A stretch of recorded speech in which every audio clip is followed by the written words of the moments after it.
Hi, welcome to the Curiosity Podcast. I'm Gary J, your host, and today I thought I'd ask the question, is the Bible based on real events? The desire to know and learn something. You're listening to Gary J's Curiosity. Now, on last week's podcast, I was talking about demons and asking whether such creatures really existed, which then got me thinking about God and the good book. So I decided it would only be right to have a look at that side of things as well. You see, ever since I was a child, I was brought up to believe in God and the good values the Bible is said to instill in people. But as I got older, I started to question the Bible and the stories that are claimed to be true.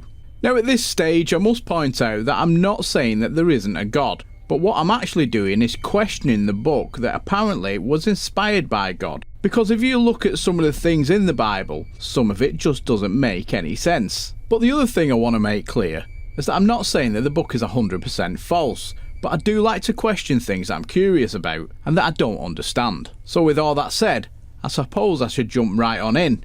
And let's get this party started. You're listening to Gary J's Curiosity. Well, the reason I first started to question the validity of the Bible was because of the story of Moses and the crossing of the Red Sea. You see, it was claimed that Moses held up his staff and God parted the Red Sea and the Israelites walked across to safety, which was absolutely fantastic. What an amazing piece of story work. But as the Egyptians tried to cross, God closed the sea and they were all drowned. Now, as I've just stated, what a great story. But the problem I have with this is that apparently one of the 10 commandments clearly states, "Thou shalt not kill." And here is God doing just that. From there on, I started to question the Bible and whether it really was the word of God.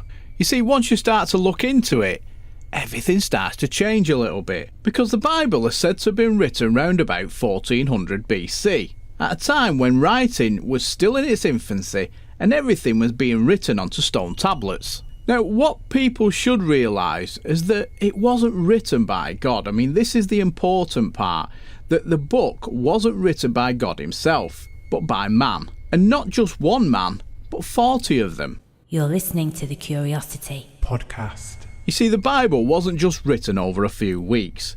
The book is actually a collection of stories which spawned over 1,000 years, all from different scholars. I mean, there was even a 500-year gap when nothing at all was written because the world was being ravaged by Alexander the Great and his armies as they travelled across the world, taking over country after country. So this is where you've got to actually start questioning whether all this is real or not. Because here you have 40 men over a 1,000-year period writing stories that have somehow been picked up and piled into one book and then claimed to be the word of God. Now, can you imagine what has been changed through the years by the Chinese whispers effect and what has also been lost in translation? People are putting their faith into a book that hasn't been updated for centuries and hasn't been written by God himself. And that wasn't even wrote by one person but 40 different people, and a book that is over 3,500 years old. Now, if you look at the things we've achieved since then and how our thought process has changed, you have to ask, why are we taking the word of people that were less educated than most 12-year-olds in today's society? Back then, our understanding of the world was very limited and most people actually thought that if you sailed too far, we'd fall off the end of the world. Even after that, we had people believing in things like drilling holes in the skull because it would cure headaches. Dad, I've got an headache. Right, son, go and get me the drill. That. Being told that babies couldn't feel pain.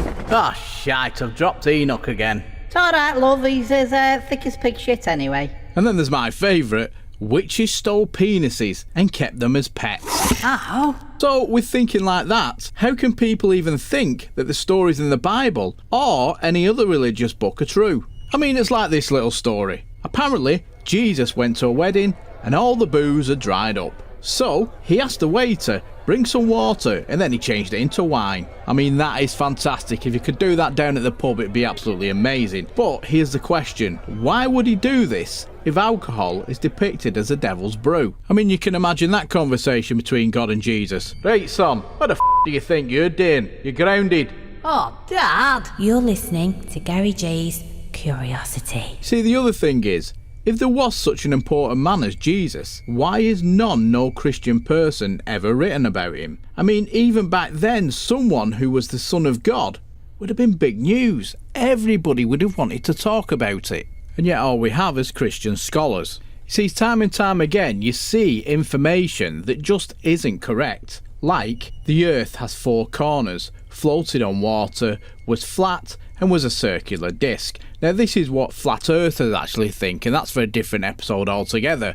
However, this is the way that they used to think back in biblical times. I mean, even when you look at the Great Flood that apparently killed millions of Egyptians, this was never recorded despite them already keeping records for hundreds of years before it's actually said to have happened. I mean, you would have thought they might have just noticed a big part of their civilization being wiped out, wouldn't you? Hey, where's Farouk? He was here a minute ago. You're listening to the Curiosity podcast. Now, those are just a few things, but there are so many inconsistencies in the Bible.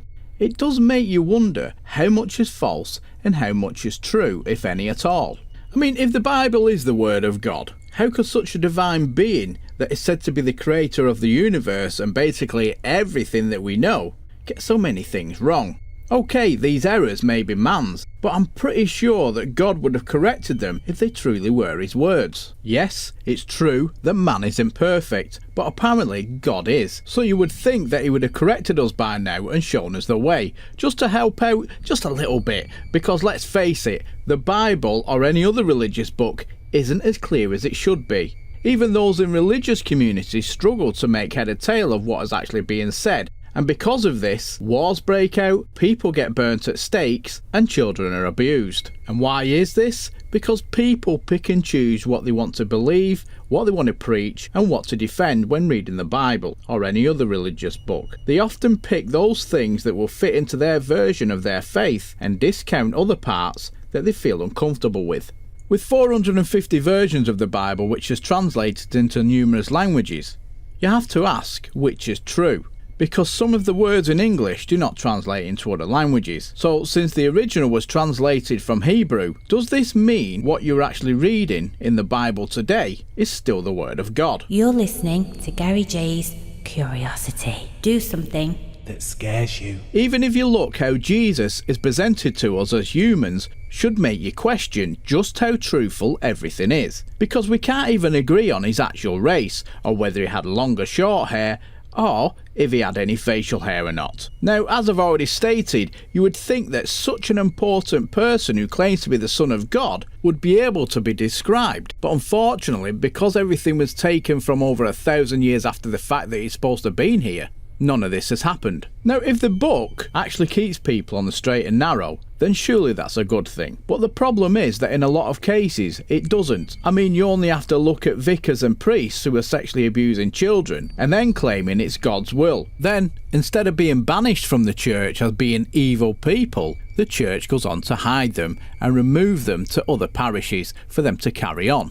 And then you have ISIS killing and kidnapping and raping people, claiming it's God's will, and all because of how they've read the information in the book. Even when you look at years gone by, you've had Protestants killing Catholics, Catholics killing Protestants, Muslims killing Hindus, Christians killing Jews, Jews killing Muslims, Muslims killing Jews, and the list goes on and on and on. So you've got to ask, at what point is God going to actually step in and say, Whoa, whoa, whoa, sweet child of mine, you lot have got it wrong, now stop killing each other. My personal view is that if the Bible ever did have any true accounts that happened, those have since been covered up by man's lies, mistakes, and Chinese whispers, especially after 1,000 years. We are basically following an extremely old book with extremely limited knowledge of the world that has become outdated to today's thinking. We can't fix today's problems with something that was written over 3,500 years ago. I mean, would you read and follow what it says in a 1976 car manual to fix a modern car?